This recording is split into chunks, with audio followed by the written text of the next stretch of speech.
Hi everyone, I am Ragini and welcome back to the channel. आज मैं आपके साथ प्लम केक की रेसिपी शेयर करूंगी जिसे मैंने क्रिसमस पे बनाया था। ये बहुत ही ज़्यादा सॉफ्ट, फ्लेवरफुल और ड्राई फ्रूट्स से भरा हुआ होता है एंड इसको बनाने के लिए आपको थोड़ी बहुत प्रिपरेशन पहले से करनी पड़ेगी। जैसे यहाँ पे मैं 1/4 कप शुगर लेके और 1/4 कप जैगरी पाउडर लेके इन दोनों को कैरेमलाइज करूँगी और एक black jack kind of liquid तैयार करूँगी।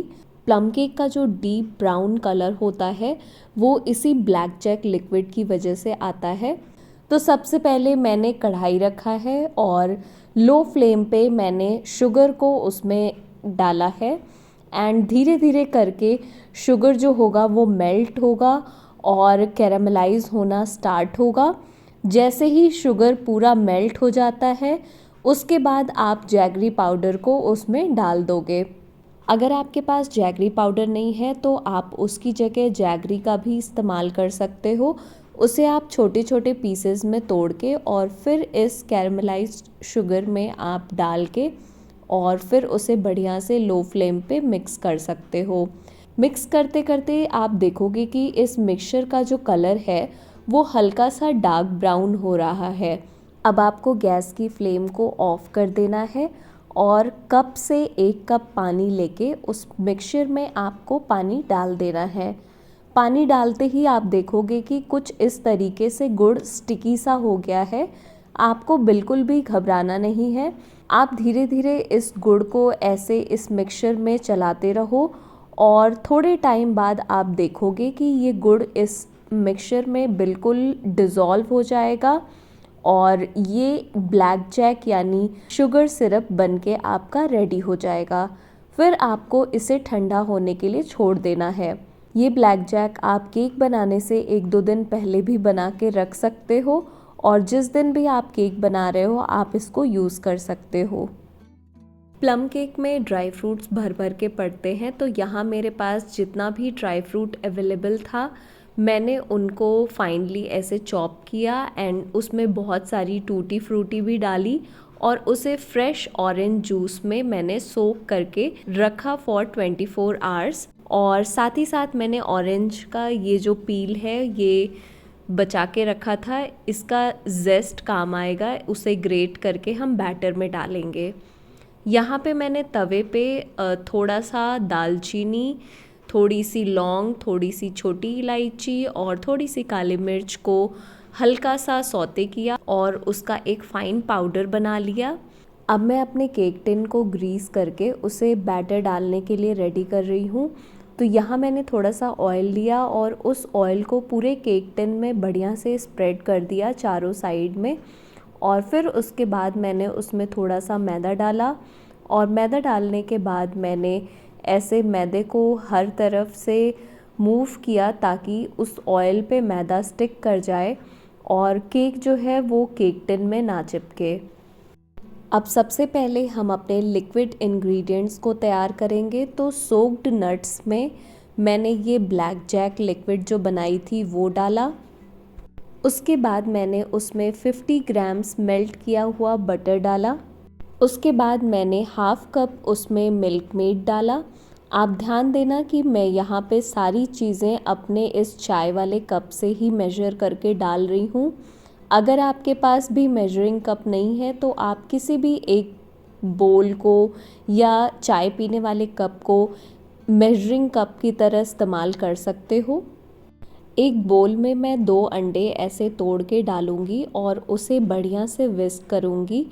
तब तक विस्क करूँगी जब तक कि उसकी कंसिस्टेंसी ऐसे फोमी नहीं हो जाती और जब उसकी कंसिस्टेंसी ऐसी बन जाती है उसके बाद मैं उसे भी उस लिक्विड मिक्सचर में डाल दूँगी। इसके बाद इन सभी को बढ़िया से ऐसे मिक्स कर लेना है। क्योंकि हमने इसमें एग्स डाले हैं तो इसके बाद मैं इसमें 1 चम्मच वनीला एसेंस भी डालूँगी जिससे एग का जो स्मेल होता है वो इस मिक्सचर से नहीं आएगा। इन सबको मिक्स करने के बाद आपका बैटर कुछ इस तरीके से दिखाई देगा।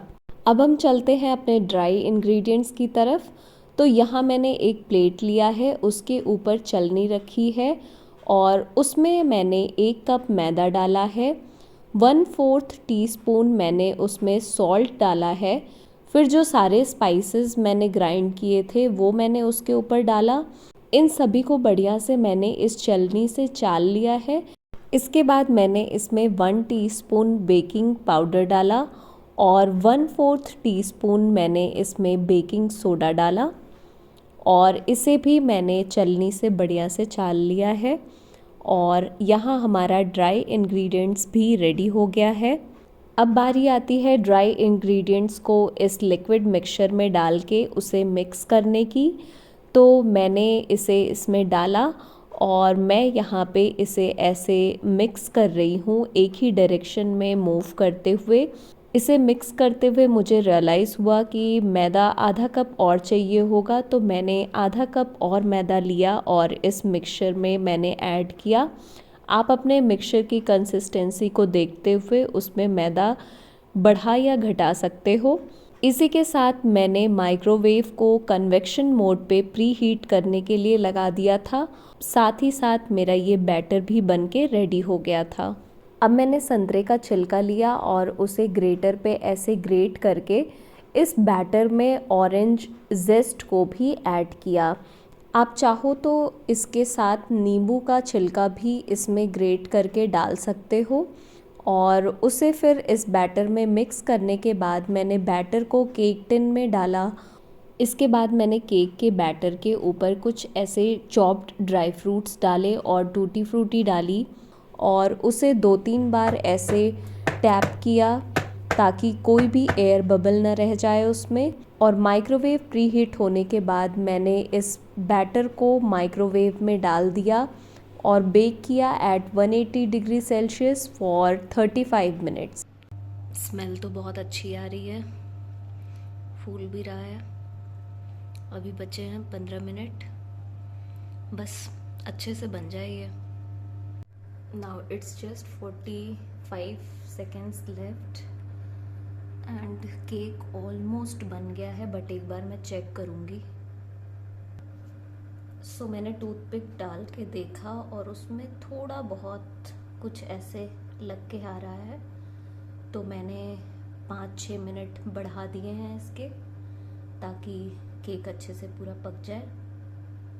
इसमें ज़रा एक टूथपिक डाल के देखते हैं। टूथपिक पूरी क्लीन आ रही है। सो यहाँ हमारा केक बन के रेडी हो गया था। मैंने इसे ठंडा होने के लिए 1 घंटे करीब ऐसे छोड़ दिया था और अब मैं इसे अपने प्लेट में ट्रांसफ़र करने वाली हूँ। सबसे पहले मैंने नाइफ़ लेके इसके किनारे किनारे ऐसे किया ताकि कोई भी केक जो है वो चिपका ना हुआ हो। हालांकि कुछ भी ऐसे केक टिन में चिपका हुआ नहीं था। इसके बाद मैंने इसे इस तरीके से कुछ प्लेट में ट्रांसफ़र किया एंड अब हम करेंगे केक कटिंग। यहाँ पे हमारे साथ पचका हो गया। मैंने और मेरे हस्बैंड ने केक कटिंग की और फिर बाद में रियलाइज़ किया कि वीडियो ऑन ही नहीं था और केक काट के हमने एक दूसरे को खिला भी दिया। उसके बाद मुझे याद आया कि वीडियो तो ऑन ही नहीं की और फिर ये रिकॉर्ड किया। Super yum. Merry Christmas and wish you Happy New Year.